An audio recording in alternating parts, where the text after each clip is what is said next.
Hello and welcome to podcast number 7 from the Self-Publishing Formula, live from the London Book Fair. 2 writers, one just starting out, the other a bestseller. Join James Blatch and Mark Dawson and their amazing guests as they discuss how you can make a living telling stories. There's never been a better time to be a writer.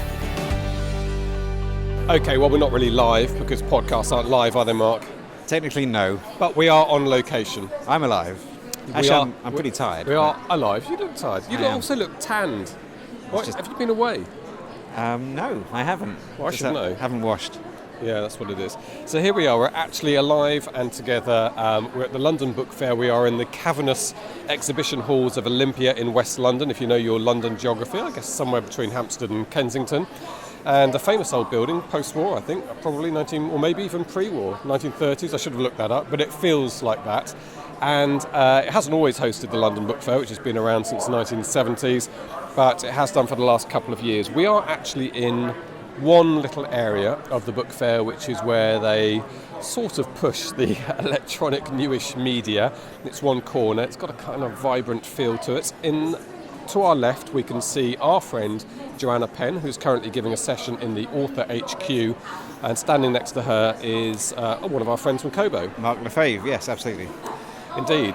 Both of whom, Mark is certainly coming up on this podcast, and we'll get around certainly to talking to Joanna as well. So, Mark, we're going to have a chat with a few people while we're here at the London Book Fair, but tell me first of all why you're here. Well, I've been coming here for just a couple of years now. This is the second time I've come, and I was invited last year and this year by Amazon to be one of the talking heads on a panel they do in the morning about self-publishing and what's possible these days. So there's that, and of course that's a good excuse to come up to London for what's turned out to be a day full of interviews and meetings. I've spoken with Mark from Kobo, Audible I've spoken to, obviously Amazon, and it's been really, really lovely to see loads and loads of students actually, of people who've taken our Facebook course, and also even readers as well. I've had a couple of readers come up to me, one from the States, Paul, who we've had a good chat to this afternoon as well. And we're going to hear from Paul as the last interview in our podcast today. We are, so it's always fun coming here. It's pretty tiring. I'm kind of operating on about 5% battery now, and I'm looking forward to a bit of a lie down because I am old and You're not old. my legs ache. Anyway, carry on. It has been a busy time, and but it's brilliant because we operate in a digital space and we do most of our work sitting in our little offices at home to press the flesh a bit and meet people, and it's a lovely collaborative environment here. Feels quite different from actually most of the rest of the London Book Fair, but more of that a little later. So what we're going to do for this and the next podcast, both of which are going to come from here, the London Book Fair, is we're going to get as much value out of the individuals who we bump into and speak to as possible. We started with 2 of the great giants, heroines to many people of self-publishing, and that is Rachel Abbott and Mel Sherratt.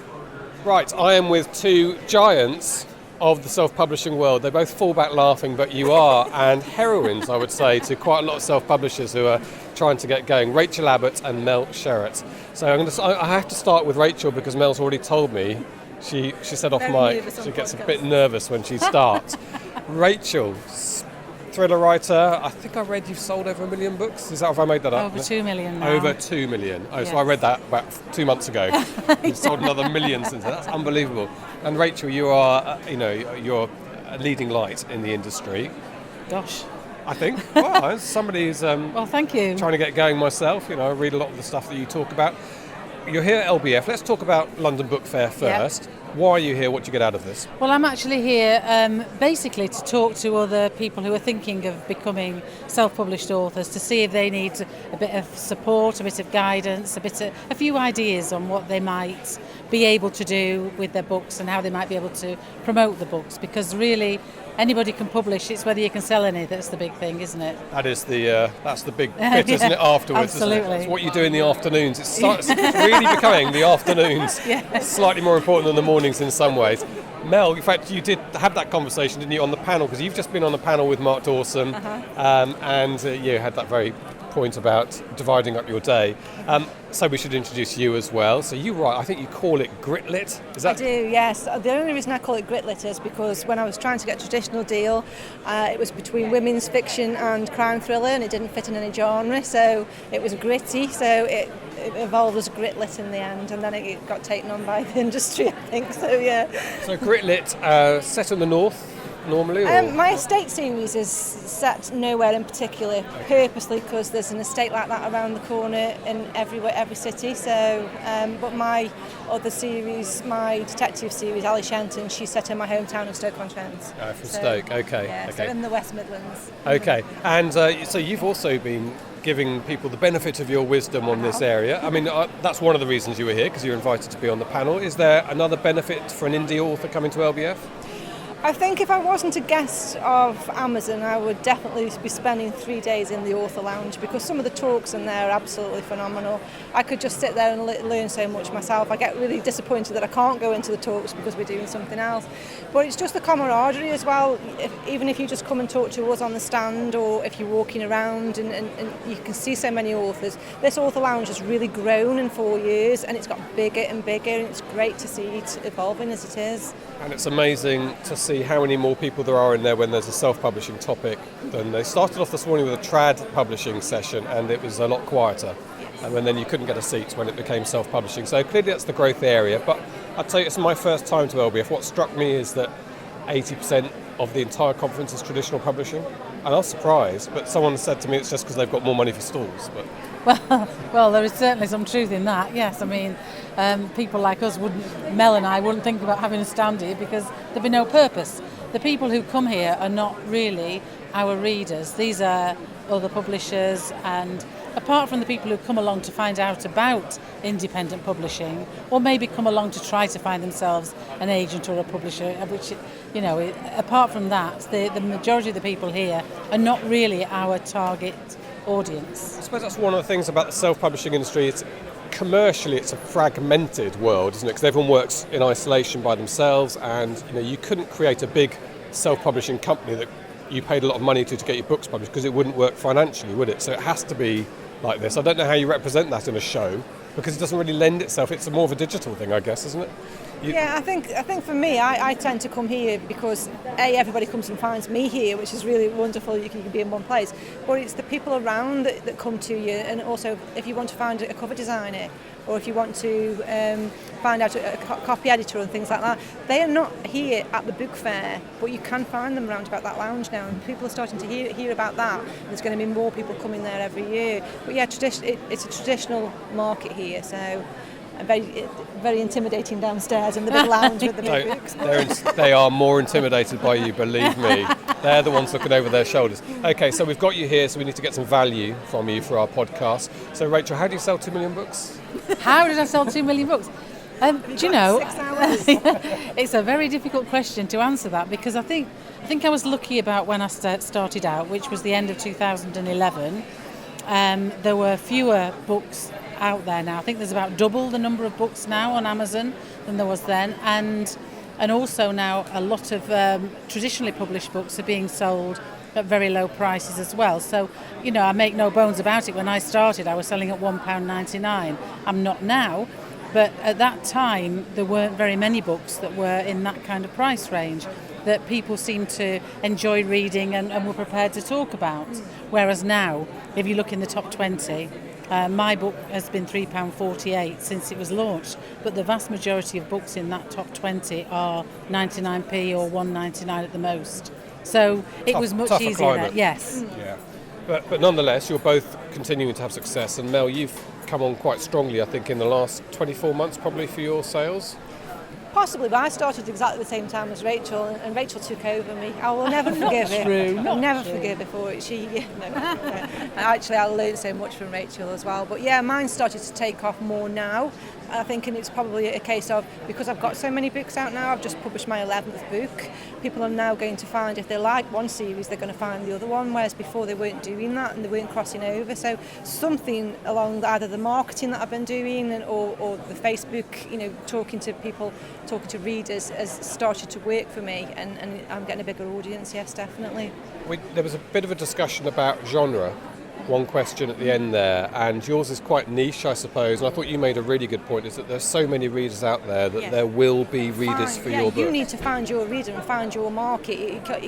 There's 2 million books on Kindle, but you don't want that market. You want your category market, and that's what people think. I think they're just going to put general book out and think somebody's going to find it. You have to narrow down into exactly what you want, and then you also have to realise what your dream is of success. Do you want to sell 1,000 books, or do you want to sell 1 million books, or do you want to start off with 1,000 and sell 1 million, or just carry on as it is? And that's where you find your market then, and build yourself up from there. And also, of course, some people, it's more about the kudos. They'd rather sell fewer books but get amazing reviews, or some people aren't even interested in selling them. They'd give them away free. All they want is to be able to say, I've got a book published. So I think everybody needs to decide what they consider to be success. And once you know what you consider to be your success criteria, that gives you a direction in which you need to travel, really, and that's important. Just sticking it up there and thinking, I don't know what to do now. Which is what we first did, wasn't it? When we first put the book out, and then you start to think, I need a strategy now, and it's learning to evolve into a business person over those years as well. And you've both done that, so I wonder how much you consider that being. I mean, you were sort of saying, well, I had an easier start because the climate was easier, but there were plenty of other people that didn't make it. And how much of it is the fact that you have evolved and you have decided to spend the afternoons marketing? Oh, definitely. In the early days, I spent 14 hours a day, 7 days a week for 3 months doing nothing but marketing and eating biscuits, which is why I put on so much weight. And that's all I did. I just sat at my desk munching biscuits and marketing my socks off. Literally 14 hours a day, 7 days a week. You do have to think about lifestyle. We have a sedentary lifestyle. We've had a conversation this morning about our standing up desks that we're going to get soon, because it's a really important thing. You want one that's on a treadmill. You can get them on treadmills. Yeah, I know. as well. We interviewed Russell Blake, who's is a... Yeah, I need to listen to that one. He uses a treadmill, does 2 miles a day or something. Anyway, so part of it. I think it's an important area for authors to think about that. But back to topic. Transitioning into marketing. So advice, I suppose, one key bit we get is that you have to think about marketing. It's not just going to happen naturally. We've had that one. Something else, Mel? I mean, the way that you're selling books now, you would help people? Yeah, mine was, exactly like I said on the panel this morning, experiment. Don't just put a book out there and if it doesn't sell, leave it. Just look at the product description, change the cover, go back inside, maybe get it edited again, try a different keyword, try a different category. Find an audience on Facebook. There's Facebook groups out there for everybody, so you can always join in when there. Talk about your book. Don't sell it. Talk about the book and talk about yourself, and you'll find your audience. Okay, Rachel. Oh, sorry, were you going to say something, Rachel? Well, I was going to. I was just going to follow on from. Go on. I can edit this. So what Mel says is absolutely right, but the other thing really is that the most important readers out there are the ones that you've already got. And they're the ones who are going to be your greatest advocates, so you have to make sure that you keep them on board. And so it's really quite important that you start to build a mailing list of your readers. So you can put something in the back of your Kindle, well, on the back page on Kindle, with a link to a website where they can leave their name, their email address, so that you can email them every time you've got any news or if you've got any special offers. I don't send many. I only send about 4 a year, and one of those is Happy Christmas. So yeah, I send one every 2 months. Do you? To my list. Yeah, because they really appreciate it, and you can get a conversation with them. You can put little competitions in there and stuff like that, and you build that mailing list, and that gives you a really good start.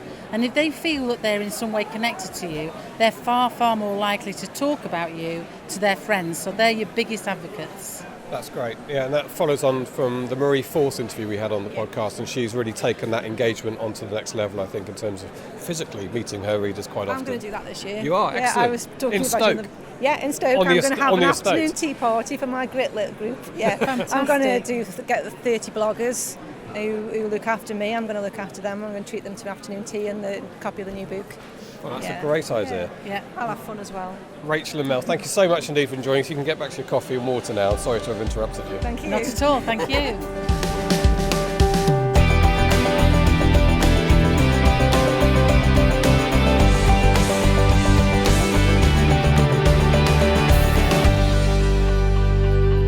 Rachel and Mel, what fantastic inspirational authors to speak to, and to see them and meet them both together here, because we see a lot, you read a lot of blogs, you listen to podcasts and so on, and these are familiar names, but that's one of the advantages to a fair like today, isn't it, to meet them? Yeah, I think I met Mel for the first time last year, and Rachel too. So very interesting writers, really switched on, doing amazingly well in their genres, and it's great to it's one thing to email people, but it's another thing to actually sit down and have lunch with them. So it's a lot of learning going on, a lot of swapping of ideas and tactics. Now we've moved away from the new media, if you want to call it that, sort of side of the fair. We're now looking at one of the large exhibition halls. This is the main central hall for Olympia. Above us are these iron girder style archways. It looks a bit like a railway shed. It's very light, it's beautiful actually, lovely, as I say, either pre or post war, haven't quite worked out what building it is. And in front of us are all the stalls, and we can see some familiar names, some less familiar names here, but I would say, Mark, having wandered around, 80% traditional media, traditional publishing? More than that. 95, I'd say, something like that. I mean, it's looking at this vast space now. I can see Bloomsbury, Hachette's over there, Bonnier, Ingram. I know HarperCollins and Penguin Random House are in the far corner. We can't quite see them from here, but they're miles over there in the distance. It's absolutely the case that this is dominated by traditional media, and of course one of the reasons for that is because it's money. So these stands are expensive, so they've invested a lot to be here. But it is interesting because last year when I came for the first time, the Author HQ, which is where the self-published authors hang out, was in a slightly more prominent space, and I actually couldn't find where we were this morning. I was running a bit late, so kind of dashing through this vast space, trying to find where I needed to be to get onto the Amazon stand. It does seem that we've been pushed a little bit towards the back, which is really odd, given that it's not that difficult these days to find. The split between traditional publishing and indie publishing is narrowing all the time, and yet here we are pushed towards the back of the shed. Well, an interesting thing I thought this morning is the very first session at Author HQ was actually a traditional publishing discussion, and I think it was titled something like The Role of a Literary Agent and the Role of a Publisher. And there were about 25, maybe 35 tops people sitting there, a lot of spaces on the seats. The next session, actually you were on the panel for that, was all about self-publishing, and the place was rammed, and it was 3 deep outside the theatre, people looking in. Well, I'm not going to comment on that, James, but I think it's obvious why I was busy. The other two on the panel were great. So, yeah. Careful, James, there's a really steep balcony. And one of them was Mel. So yes, they were there to talk to Mel, weren't they? So yes, I mean, it does feel a little bit like the old industry doesn't quite know what to do. Funny, Rachel said in the interview, she said, a bit nervous looking at these big giants. And I said to her, believe me, they're the ones nervous. Yeah. And they are looking very nervously at what's happening in self-publishing. And we've seen this in the music industry, in the video industry and so on. The ones who don't know how to adapt or don't adapt because they can't will die. And it doesn't matter how big their name is. No, exactly. And you mentioned music and video. I mean, those two industries have demonstrated what happens when old-style distribution runs up against the internet. So it isn't as if the books industry has no example to draw upon, no frame of reference to look at what might happen. And we could go in. This is probably something for another podcast, but you can look at what they are doing and what they're not doing, and I kind of scratch my head sometimes. They've got plenty of examples of what will happen to them unless they change course. It's kind of, someone else mentioned this to me the other day, and it's like what we're looking at now is like a great big ocean liner. There's an iceberg, right? There's kind of independent author written on it, and they're just sailing towards it, and it doesn't seem like they're prepared to change course, and there's only going to be one winner in that death match between liner and iceberg. The book at the moment is the delivery mechanism, and there are other delivery mechanisms. We're not even talking about audiobooks. There's another one. Well, what will come along in the next 2 or 3 years? Readers want stories. It doesn't really matter how they're delivered. There'll always be a place for books. I love books. You love books. We all love books. Of course. But we love stories more, I think, and it's how we get our stories that's the interesting question. Okay, well, we're going to focus obviously on self-publishing and the opportunities for self-publishing authors and make the most of our time here. So let's hear from Mark Lefebvre from Kobo. Have I said that right? Mark Lefebvre. Mark Lefebvre, French-Canadian name. Let's hear from Mark, who we've been chatting to. Okay, well, here we are on the Kobo stand.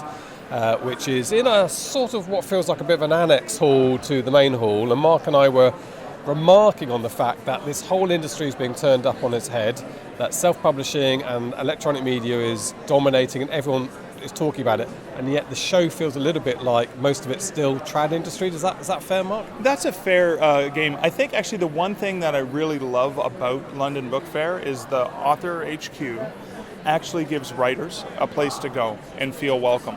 So while you still have that exclusive industry, you're not wearing the tweed jacket and you're not from traditional publishing, you have a place to go and you have a place amongst your people, right, where you can hang out not only with folks from Kobo and from different aggregators and obviously the world's longest river, but you get a chance to network with authors like Mark Dawson and learn from them and see them on stage. So, while I still have that angst about why aren't you treating us with more respect, why are you sticking us in the corner up in the back corner, I still look at the vibrant life like right behind us.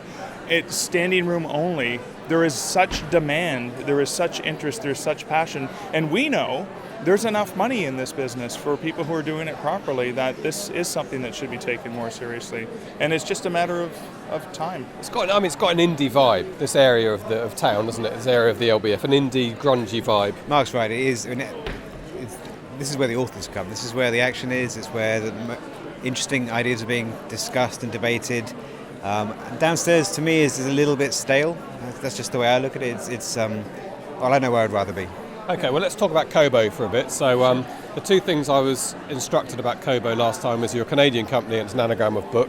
That's right. So you can win a bar bet with that now. Yeah, I can. And you're next to the world's longest river here. Talk us through the platform, where you are now in terms of share and your future. Yeah, sure. So within Kobo itself, Kobo Writing Life, books published from Kobo Writing Life are the far leader in terms of weekly unit sales, bigger than the world's largest publishing conglomerate. So that's indie authors showing how powerful they are to Kobo readers. And Kobo readers, we don't spotlight and say, oh, this is an indie author. We just put the books out and we let the readers decide what they want to read. So Kobo Writing Life was born in 2012. I was hired by Kobo in 2011 to come up with a solution to make it easier for indie authors and small publishers to get into Kobo. And I now have a team of amazing people. I have 10 folks. I have Diego here in the UK, and I have Cami in France and Chrissy in the US. I have an amazing team, most of which is in Toronto, keeping the bells, all the bells and whistles running. The dev team that is dedicated to continually, every 6 to 8 weeks, putting out yet another release with some other fixes. So it's not about just building something good and hoping it can stand on its own. It's about listening to authors. Mark and I were just talking and looking at, well, what can we do to make it even better for your experience as an author? So in my mind, it's been about connecting with the authors and figuring out what is it that an author will find valuable to help make them more successful in their plan. As an author myself, I first start with, wow, is this something I would like? And then, I go and talk to real authors and find out, so would that work for you? It sounds good to me, but in my little corner in Canada, it seems like a good idea. How would that work in the UK? How would that work in the Netherlands? How would that work in Spain? So those are the... So Mark, as you grow, and it's a problem that all companies have, you talked about starting all the way back in 2012, and we can just about remember how that was back in 2012, and here you are growing. How do you keep yourself feeling vibrant and indie and fresh when you're growing into, frankly, what is I don't want to use the word monster, but it's a big beast now. So the biggest challenge that we have, the thing that we love the most is the connectivity that we have with authors, and that's something that we're never going to let go of. No, I can't hang out with all 50,000 authors at all the same time, but I can have come to a fair like this and schedule meetings with folks like Mark and Joanna and other people that we want to make sure that we have time to sit and talk, but then also to meet new authors and constantly listen, because authors are innovative, right? They're the fast-moving ships, and there's a lot of ideas and things that they're doing now that will probably influence our industry. So the thing that keeps it fresh and exciting is you're always aware of where you are today. You're always aware of what's successful today, but you're always looking for what is that next thing, because we don't know. The industry I heard a stat recently that the industry has changed more in the last, maybe I heard it on your podcast, changed more, was it Marie Force that said that? Oh, yeah, amazing interview. Yeah. Go back and listen to that episode. But, changed more in the last 2 years than it did in the last 60 years. And that is so true. And you even see it from fair to fair, from LBF last year to LBF this year. Just the stuff, the stuff you've done with Facebook alone and how many authors you've helped. Yeah. Dramatic changes from last year this time. And on that advertising question, we talk about Facebook and other social media platforms. How much of a role do you think there is for platforms like Kobo in perhaps having a hand in that side of things? Is that an area you think you might move into? Yeah, I think one of the things we've been looking at to try and do more collaborative promotional opportunities with authors, because they have ideas, they have things they want to do. Maybe they need some help from us and we need some help from them. So in particular markets, what is it that we know that works? What is it that they know that works? And instead of doing it separately, instead of me trying to promote a Mark Dawson product to certain customers, if Mark has a product that he's looking to promote and I know of a certain market that would be good for that, why don't we do something like that together? So Kobo has always been about collaboration, and I think when you consider collaboration in your business strategy, you will constantly be ahead of the game because you're not trying to push anyone else out, you're trying to bring people in. And I think, in my mind, that's been a key to Kobo Writing Life's success in the last few years. And I think that's, for me, and I work across a few industries, that's a key differentiator between a modern industry that feels 2.0, like doing things differently, wanting to collaborate. Whereas, frankly, I have to be a little bit careful what I say here. I deal with enough old business that doesn't want to collaborate, that is frightened of everyone else and actually wants to kind of other people to fail. We don't want other people to fail, even competition. It's a thriving environment. Rising tide floats all boats. Exactly. It's the way I look at it. And that would be a win-win for you, wouldn't it? If you collaborate over an advertising product, ultimately shift more books. Yeah, at the end of the day, our job is to make readers and writers happy and bring them together. That's all we do, right? We do books and that's it. So if we have great success helping a reader discover a new author, we've given that reader a lifetime of value. And what better thing can you imagine doing? No, I'm not a brain surgeon, I'm not curing diseases, but oh my God, I'm helping bring the reader and writer together. Wow, I'm a lucky guy that I get to do this. Okay, Mark, not everyone gets a chance to chat to you here, so tell us a bit about Kobo, what it's like there. I know you said you're based in Toronto, which I learned how to pronounce that from Argo. Ben Affleck says they don't say the second T. How many people work there? What sort of environment is it there? So, the Kobo office in Toronto, that's our head office, about 500 people there. We do have another 100 folks around the world. So there's actually folks in the Rakuten office in Japan, which is our Rakuten's our mother company.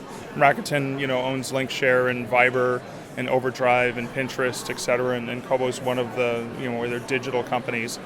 We have folks in New York and in Paris and in London and in about 16 or 17 different territories around the world. But it's very much. It still has the startup feel. Michael Tamblyn, our CEO and president, is very much approachable. So just before he went on a huge world tour, because he's constantly having to visit with business partners and executives around the world, he will come out and in our very open office environment, he'll come out, take his laptop and say, okay, I'm going to be on the second floor in this area. I'm just going to find an empty desk where someone's on vacation. I'm just going to sit there and work there. Because he still feels he needs to be connected to the developers, to the people who are doing the day-to-day tasks in order to give him a good understanding of what's going on. Every Tuesday we have a town hall where we hear from Mickey, the CEO of Rakuten. We hear Asakai, which is something that he does and talks to everyone in the company, says what's going on, what we did last week, so just a brief update. And then either Michael, our president, or one of our executives will come up and do a presentation. Once every quarter, I do a Kobo Writing Life update for the entire company, and I spotlight, hey, here's some authors that we think everyone should know about. This is a rising star. Yes, the giant, the New York Times best-selling authors, but here's an author that we think you're going to be paying attention to in 6 months. And I love that because I've been a bookseller for 25 years, and one of the most exciting things you can do is introduce the reader to the new writers. And doing that internally at Kobo, I work on we call it the bookseller team. So that is the content team, which are basically the merchandisers, the publisher operations, working directly with publishers, and the Kobo Writing Life team. So we all work, and we just call ourselves the booksellers because we're the ones who are the book nerds and really passionate, and we love sharing and talking about books. We even have a Kobo Writing Life book club that Christine started in the office, where once a month we pick a Kobo Writing Life author we've never read and we discuss their book, because we want to understand the products. And this is not just a thing we sell, this is something we truly believe in. And that passion you feel it throughout the company. I'd say you can tell that Kobo's run by book nerds. It feels like that, doesn't it? It does, yeah. It does. It's lovely. Yeah, it is important. Okay, Mark, we need some value out of everybody who comes on the podcast. So from your bird's eye view, particularly working with authors, obviously, top tips for somebody who's really starting out, and you know that I'm in my first draft or my first novel writing experience. So what should I be doing in terms of looking to the marketing stage? Okay. Well, I mean, I don't want to repeat the oft-given advice, but the reason it's given often is important. And I know you don't want to hear that. When you get that book done, start writing your next book. Now, in traditional publishing, that was still the case. When you pitched to an agent, they weren't just interested in that book, they were interested in your career. Okay, that sounds good. What's your next book? Oh, I haven't thought of that yet. And that used to be the advice when you sat with an agent. And the same thing now is, okay, great, your book is out and it's in the market. What's your next book going to be? Because that's huge. The other thing is, don't just think about the territory you're in. Don't just think narrow-minded. Think globally. Think that this is an opportunity for you to reach readers around the globe. I'm obviously going to talk about going wide because that's a huge part of that includes us. But there are different customers on different platforms, and you may never know where your next rabid fan is going to be coming from. Your next greatest fan could be on a platform you're not even familiar with because it's on some company that nobody's ever heard of, but that is a reader that you've got for life. I think paying attention to international pricing and the changes is really, really important because you can be earning more per unit in certain territories than others.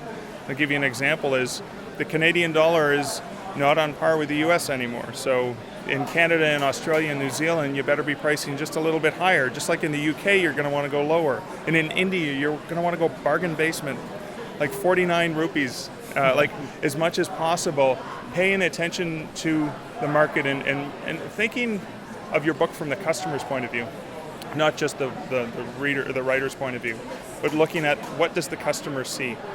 And that's why, sending you the screenshot of, hey, you're number one in Canada. You can't see that because you're in the UK. You're number one in Canada. But I also send screenshots to authors and say, here's what your price looks like in Canada. Here's what it looks like in Australian dollars.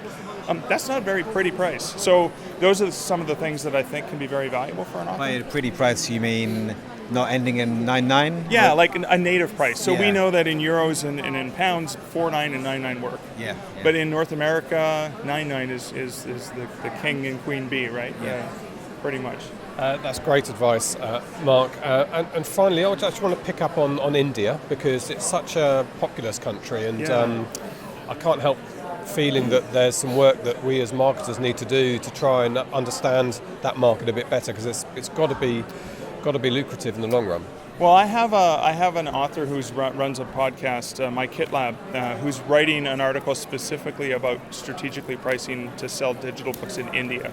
And we actually delayed the release of a pricing tool because the UX team, the user experience team, came up with a far better way for us to show authors because going from managing 8 prices to managing 17 prices, some people don't want to do it. So how do you make the experience good for people who want to just not look at it, but then the ones who want to exploit that, how do we make it as easy as possible for them to see not just their price, but if they have a promo, because you know how complicated that can be.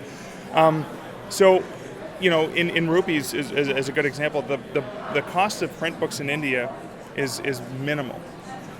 So you have to get any attention in that market, you have to be as low as possible. Otherwise, you're just you price yourself into piracy, basically, because it's cheaper for me to get the print book than it is the ebook. So you're gonna lose that customer, and that's something that we're learning. And India has such a huge population of English readers that it's a market you can't ignore. I pay attention to the creative pen, and usually paying attention to what Joanna's thinking about, because that's usually where we're heading as an industry. And that's why we're really excited about rolling out the extra tools, so you can price in rupees and rand and riel and all the other currencies that start with R, apparently. That's great, Mark. Super. Thank you very much indeed for having a chat with us. Great that you've come over, and it's we're all book nerds, aren't we? We are, absolutely. All book nerds together. Thanks.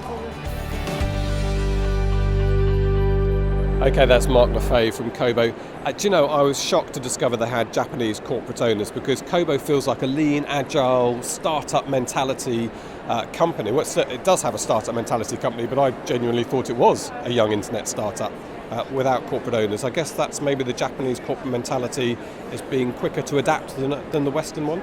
Yeah, I mean, they've been around for a while, and they are lean, they are agile, they punch above their weight. And it's pretty obvious from speaking to Mark that they're very author-focused. Mark and the team at Kobo Writing Life are very author-focused, and they do amazing things like reaching out and telling you how promotions are going in markets you might not otherwise have visibility of. That was something that really impressed me when he emailed me with the details of how my book was doing in Canada.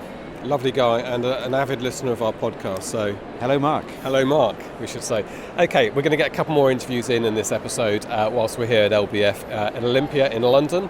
And the last one, I'm going to trail ahead. It's a really entertaining chat with a guy called Paul Pinder. We almost interviewed him by accident because Paul actually won a competition to get a signed book from Mark. He was coincidentally, we think, coming over from California to here. Whether he came here specifically to get your book. However, what an absolutely fascinating and interesting guy who's just on the cusp of a self-publishing career, but boy, he has a stellar Hollywood career behind him, which was really interesting. So we've got a great interview here. It's a real treat, so do keep listening for that a little later on. But before then, let's keep our focus on self-publishing and the opportunities for you. We had a chat with a woman called Anna Jean Hughes from The Pigeonhole. Some of you will have heard of it, but Anna explains what it does very clearly, so I'll hand over to her. We launched in 2014.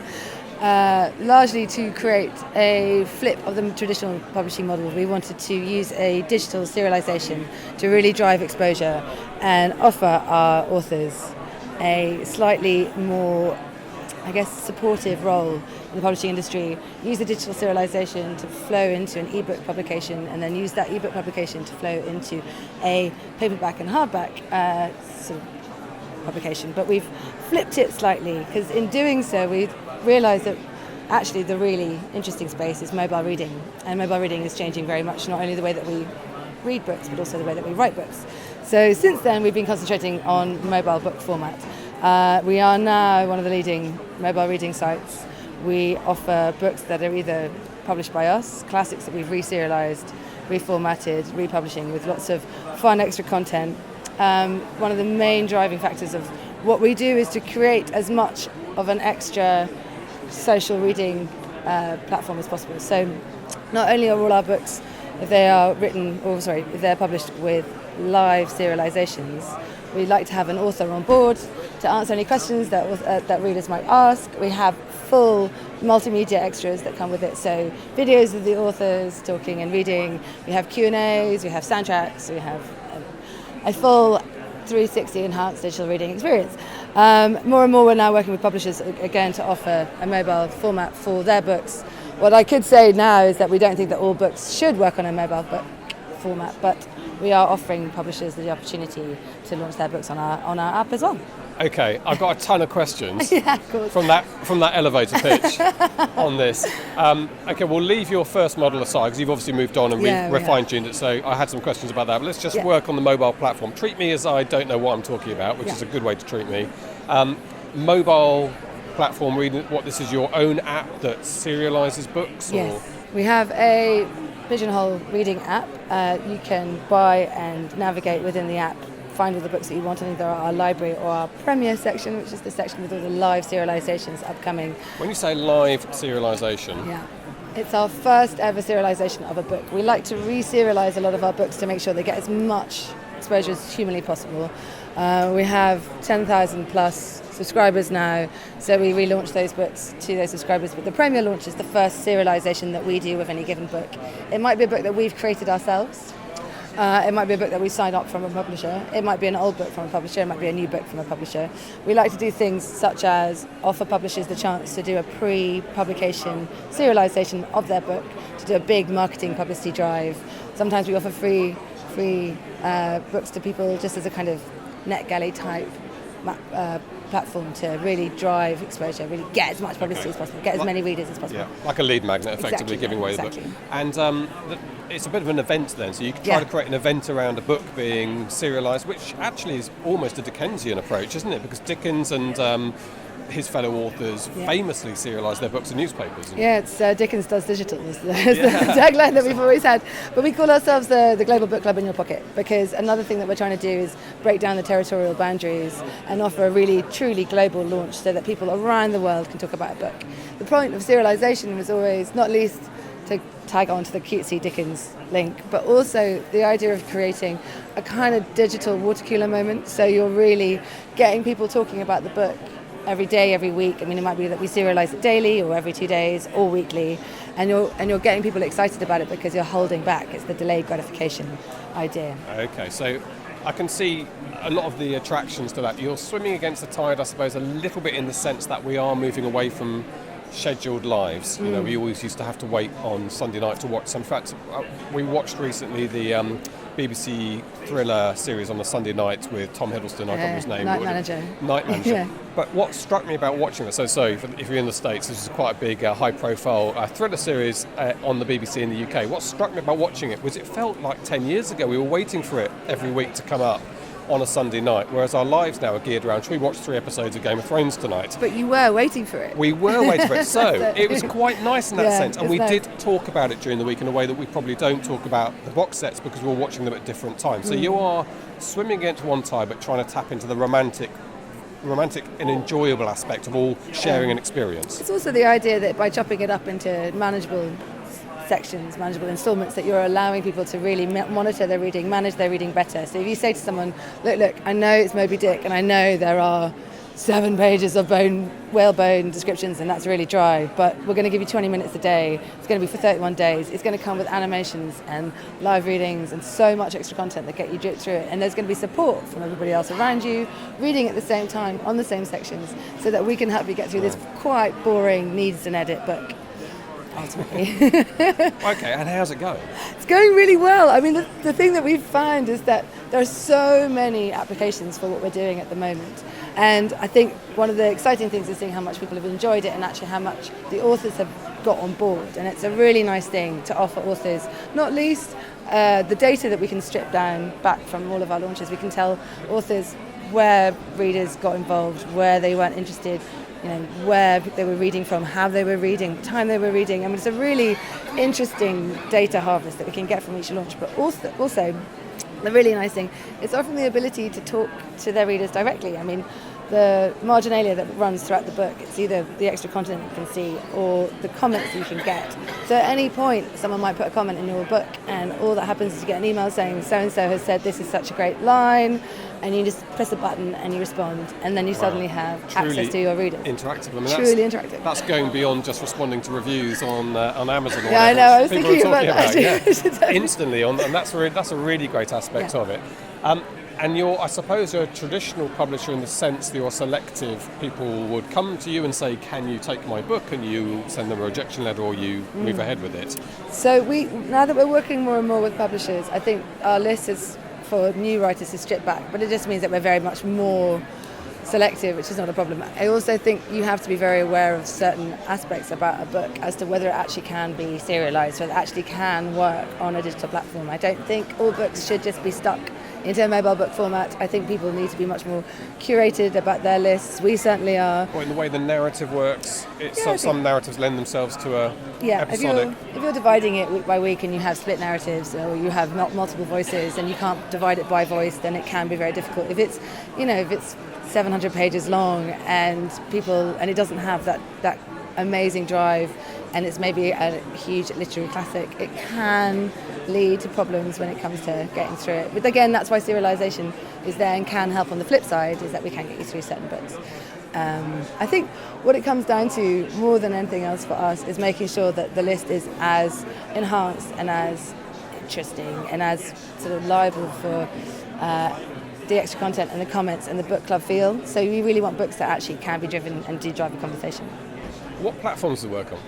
We only iOS at the moment. We're building Android soon. We have a web reader for people who are reading on Android. Android is coming this year. We sell all the books that we have the full rights to on Amazon as well for anyone who wants to read on their Kindle. We did used to serialise it on Kindle, but it got a bit tricky, and I think actually it's better for just the books we bought separately. And do you see a future where there's a self-publishing arm? We're actually setting that up. Okay. I've seen into your future. I'm not in your. I didn't sit in on that board meeting. Yeah. So we're very much doing that at the moment. We're just playing with the name. We wanted to call it kind of the Pigeonhole Nest, or I don't know, the Olive Branch. We're playing with the title. But yes, absolutely. The idea would be that you offer the platform for self-published authors.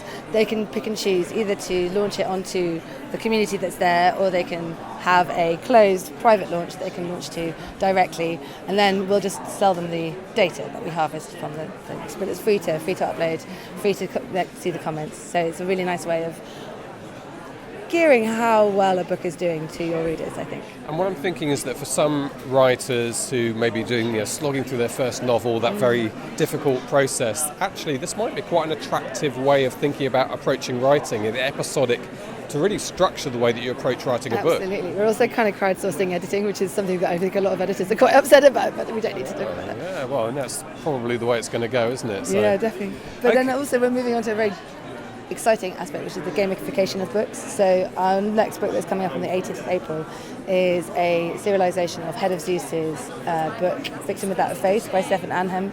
And we have disappearing chapters. So you have to read in 24 hours, otherwise we just take away your story. Okay, I've hogged you for enough, but my final question, you've kind of got a foot in both camps, because there's a lot of trad aspect to the way that you operate, but also electronic as well, and these platforms. So where are we going to be in 5 years? Well, I think the traditional publishers have more money to spend on the stalls, so I'm not convinced. Either way, I think there'll always be a room for physical books. Thank God, I love reading physical books. I think there'll always be Kindle, there'll always be audio, and there'll always be digital. I think mobile reading is about to see a huge uptake, because I think the idea of having a book in your pocket and not needing, I mean, there's obviously the Kindle app, but and actually also having the opportunity to communicate to people through the app is a really exciting thing. When it comes to whether traditional's going on its way out, I mean, physical sales are up, digital I think is plateauing in certain respects, but I think that's just because Kindle again isn't as interactive as it could be.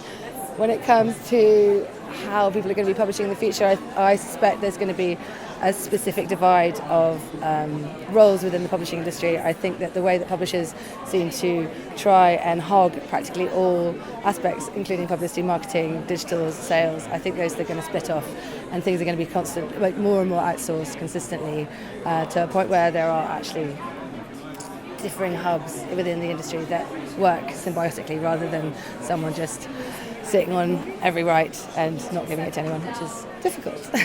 Anna, thank you so much. It's a pleasure. For coming onto the podcast here at LBF. We'll watch Pigeonhole, and particularly Pigeonhole Nest, or whatever you come up with as your self-publishing arm, and you have to come back and talk to us about that when that launches. I will. Thank you very much for having me.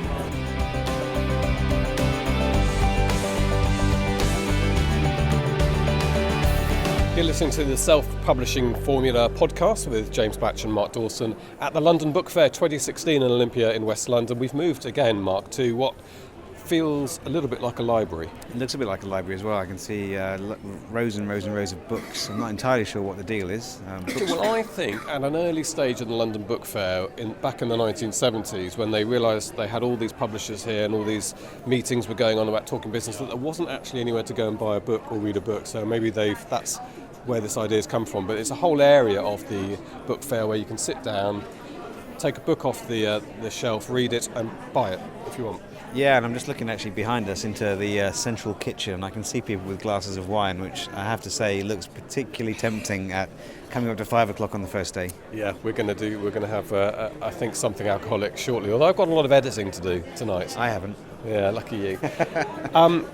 Yeah, that was interesting, talking to Anna. I love the idea of it. And I was thinking, she was explaining it to me in the interview, and I wasn't really listening properly to her until I edited it afterwards. And I think what they've created there is reading books for people who don't read books, which sounds a slightly odd thing to say, but actually I'm a bit like that.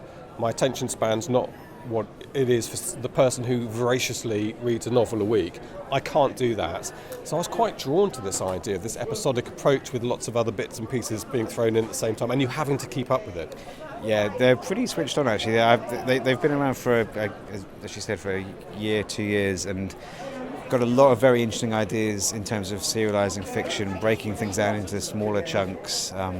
And I can't say too much about it, but she and I had a chat afterwards, and there might be something that we do together towards the end of this year that I think sounds quite exciting as well. So she did mention in the interview the self-publishing side of things, which they're working on now, and something different, something top secret. Even more top secret. I thought that was an exclusive for our podcast anyway. So, okay. Well, look, let's move on. We've got 2 more interviews to go, and like I said, I keep trailing ahead to Paul Pinder. It's a good one to finish on. But we're going to talk to a woman from Armenia who's recently relocated to London, called Ani Alexander. Ani runs her own podcast. She's really interesting on self-publishing, full of good advice, and we caught up with her just a few moments ago. Okay, so my name is Ani Alexander. I'm a best-selling author, a podcaster, and I also help authors, writers become authors. My podcast is called Write to be Read, and its main mission is to encourage and inspire writers to become authors. So, turning writers into authors, let's get some value from you whilst you're here on the podcast. What are your key bits of advice then for a writer who's sat there trying to produce their first book? Well, first of all, you have to get the right mindset. So just get rid of the self-doubt, going back and forth, editing and re-editing the text that you are writing. You just have to make sure that you sit down and produce the text first. It doesn't really matter if it's good or bad. You don't really have to evaluate it too critically. You don't really have to think about what happens next. Just, start with the first step and make sure that you write something beforehand. Wow, because I'm writing my first book and I'm doing everything wrong then. Because I'm going back, I'm looking over it, I'm lying awake at night fretting about what's coming next, and here you are, your advice, which sounds liberating, is just right. Well, yes, exactly, because the first drafts always suck. So you will never be happy with what comes out. And that shouldn't really stop you, because even the most famous writers didn't really, produce the things the way you are reading them right now. So they have been edited and polished and, gone through it many, many times. And the first drafts always kind of, suck, and that's the way they are supposed to be. That's why they are first drafts. And if you are very critical about yourself and you sort of, look at it, first of all, you can't be objective about what you've written because you've written that. And second, even, if it's not something you like, don't really follow your first impulse to delete it, because it's something you can work out later on. Just make sure you produce something, make sure you put out your message out there, your story out there, and then it can always be reworked and made much better. And so in terms of editing, you would advocate an independent editor? Well, absolutely. I even know people who are professional editors and writers themselves, and they always hire another editor to go through their text, because you've been in the story for too long yourself, and it's very difficult to kind of stand away and evaluate it from reader's perspective. So it's always nice to have professional editor to walk through that, and working with a good editor actually will teach you to go back and look at the common mistakes you're making, at the style you're following, so it will really kind of open your eyes on the process, and you will discover more about your writing and grow as a writer as a result. Okay, here's the question that we're asking writers today. It's one question we're going to ask everybody. So, you've got a friend, they've written a book, it's their first book, unpublished, you've read it, it's absolutely amazing. You give it to your literary agent friend, they think it's amazing, and you give it to a publisher friend who says it's absolutely amazing. So you know they've got a stellar book. What's your advice to them? They can get a traditional publishing deal, no problem at all, or do you advise them to self-publish? Well, it depends on the goals, let's say. For example, you can, if my friend is a writer who wants a writing career and who is going to write second, third, fourth, etc. books, so it's not like his one and only book of the lifetime, then most probably he can sacrifice this first book with a traditional publisher and start growing his own platform meanwhile, and self-publish later when he already has an audience in place.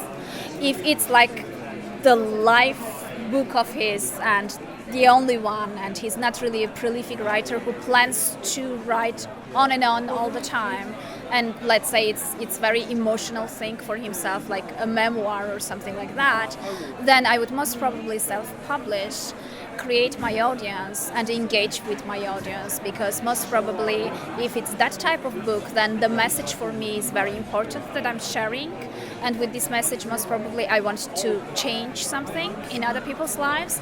In that case, the audience and my relationship with the audience will be very important, and that can't be reached through the traditional publishing. Okay, that's Arnie, who spent a bit of time with us this afternoon. Interesting to chat to her. We are in the smaller of the two grand halls, they call them, at Olympia. It's the same sort of arched roof made of iron and a new set of exhibition stands. We're actually standing in the vacant Ugandan book stand. They haven't turned up, but we might occupy their space. I've looked up the date, by the way, of Olympia, so it wasn't pre or post-war. It was pre-Crimean War. Pre-A war, yeah. 1886. This place was built as agricultural halls for exhibitions, so a little bit earlier than I first suspected. It is actually, the architecture is marvellous here, and it's quite something to see. We're going to do 2 episodes, so the next episode will also come from the London Book Fair. We're going to include a couple of chats with SPF community members who've come up and tapped us on the shoulder, just like we said people should do, and say, yep. And it's been wonderful, hasn't it, talking to them? Yeah, it's always lovely. People who recognise me and have either taken our free or the paid course and have shared their results. It's been really lovely to meet those guys. Not something that set up, just kind of natural, and really real pleasure to meet them. And they've recognised me when I start talking. You do have a very distinctive voice. Let's be honest. I'll take that as a compliment, nearest I've ever got from you. Okay, one of the people who came across who's a follower of the podcast, a listener to the podcast, and a member of the SPF community is a guy called Paul Pinder. Now, like I said earlier, we didn't know very much about Paul. He came across the Collector Prize. He lives in California. He's actually from Scotland originally, and you will probably Google his name after you listen to the interview, because he has credits in major Hollywood films behind him. A really interesting guy. So he's going to be our last chat today from the London Book Fair. My name's Paul Pender. I'm a writer of a book called The Butler Did It, available in all good bookshops. I'm also a screenwriter of Evelyn with Pierce Brosnan. I wrote Brother Cadfael, adapted it for the screen for Sir Derek Jacobi, and I develop projects for a Hollywood company. So I'm a poacher turned gatekeeper, or vice versa. And one of the projects you've developed for a Hollywood company is the Truman Capote film. I developed that with them, yes. It was, which did rather well. I believe it won the Oscar. Yes, yeah. It did indeed. So that's a great claim to fame. And of course, immediately ears prick up whenever Truman Capote's mentioned in writing circles. So. Yes, well, he was a hero of mine, and that was a joy to work on. And but it didn't mean winning an Oscar for that, which I didn't win the Oscar, of course, but we did win the Epiphany Award for Evelyn, the top spiritual award of the year, which came with a large cash prize, which Pierce Brosnan decided we should give to charity. Good old very years, good. And you were delighted with that. I was so happy that I'd lost as a true Scot, grand. you were thrilled. But I didn't want to confirm the stereotype of the Scot as a tight-fisted person, so I went along with it. So you obviously do have a Scottish accent. You've just said I do, yes. Just off mic that you're from Glasgow. That's sort of. I'm from the west coast, a small fishing village on the banks of the Clyde called Glasgow. Yes. However, California is your life. I've lived by the ocean in California for 20 years. Yes, I went over there, whatever 20 years ago was, and I now I get American citizenship next month, and I've had a green card for a long time. Have you passed some sort of general knowledge test on American history? Yes, they give you 100 questions and answers which you have to learn off and repeat like a parrot, a well-trained parrot. Right. So we're getting a little bit off topic, but it's so we are getting off topic, but yeah. I'm fascinated by the self-publishing revolution. I've been listening to your podcast religiously. I've been following Mark's career with admiration and thinking that's the way to go. Well, the heart of it, the fundamentals are there for you because you're a writer and you've got quality writing behind you. In fact, you're wielding in your book. You've got two books in your hand. One of them is from our esteemed boss, Mr. Dawson. Is he your boss? I thought he was your colleague. Well, my colleague. Your colleague. Yeah. He likes to be called the boss. Yeah, and then the one with the more attractive cover and the bigger title is mine. The Butler did it. Yes. Good title. But he's made much more money from this.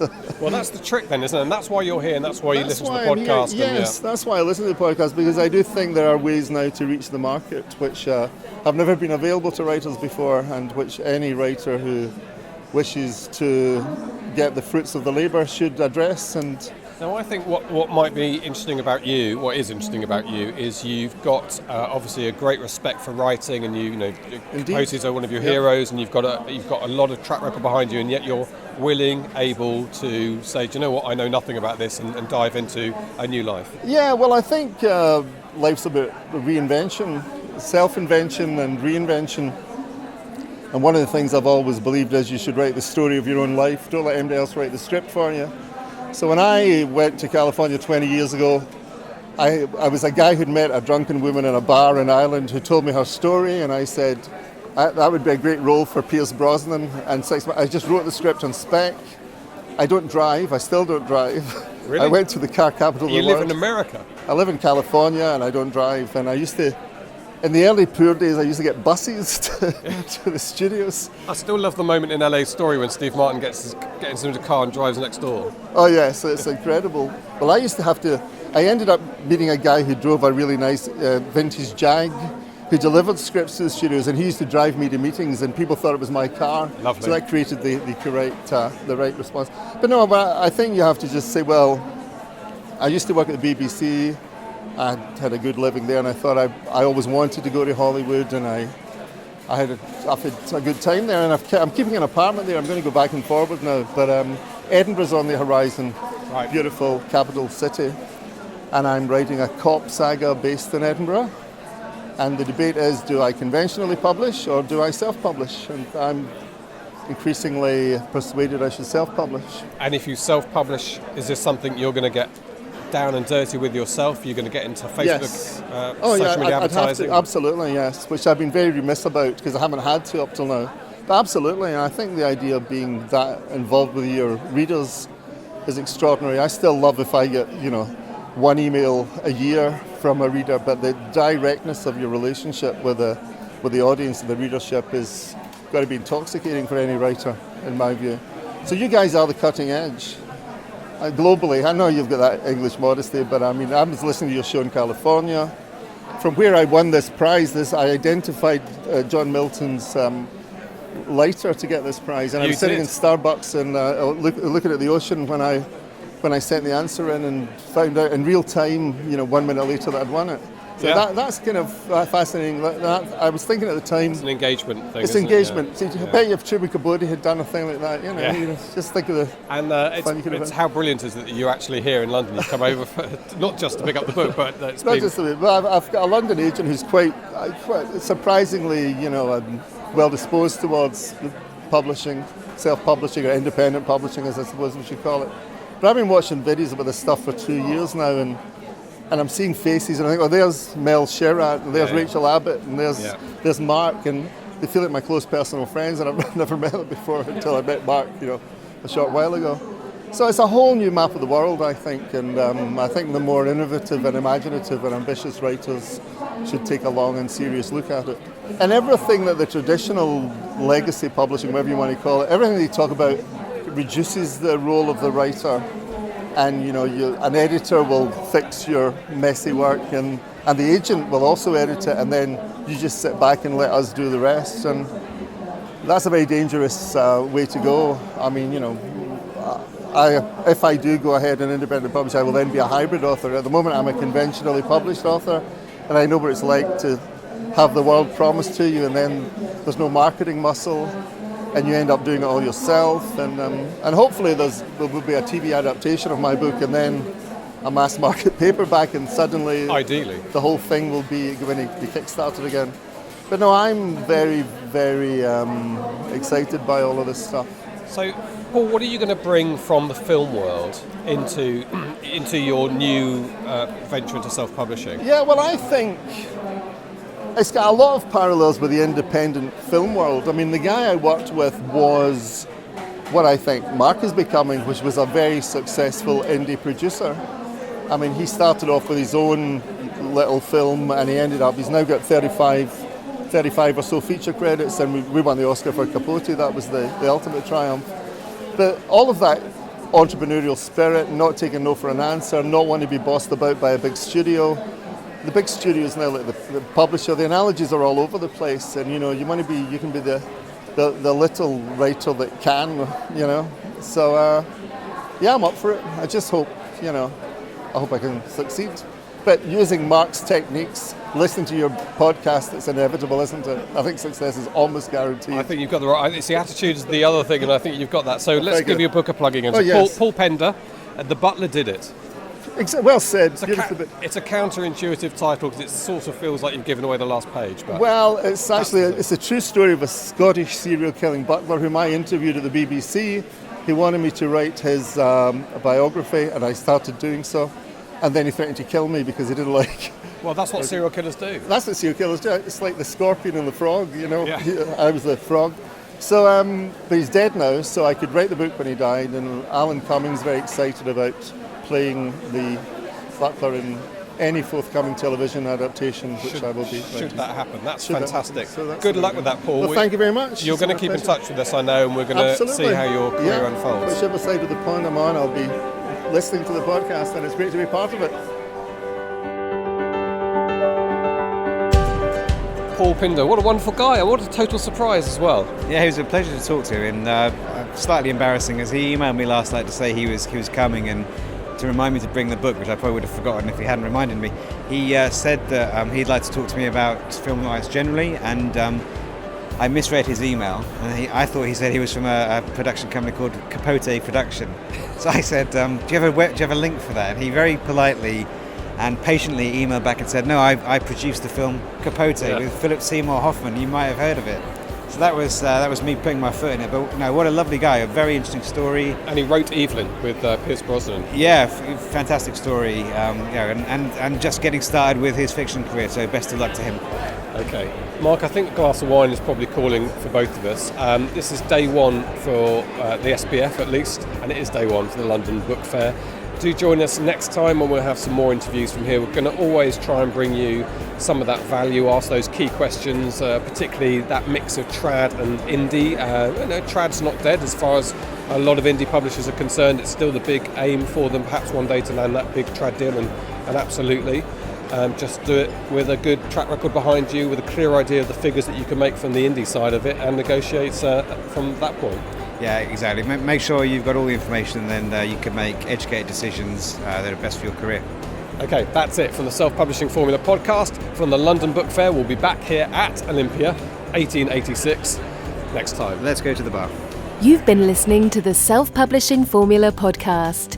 Visit us at selfpublishingformula.com for more information, show notes, and links on today's topics.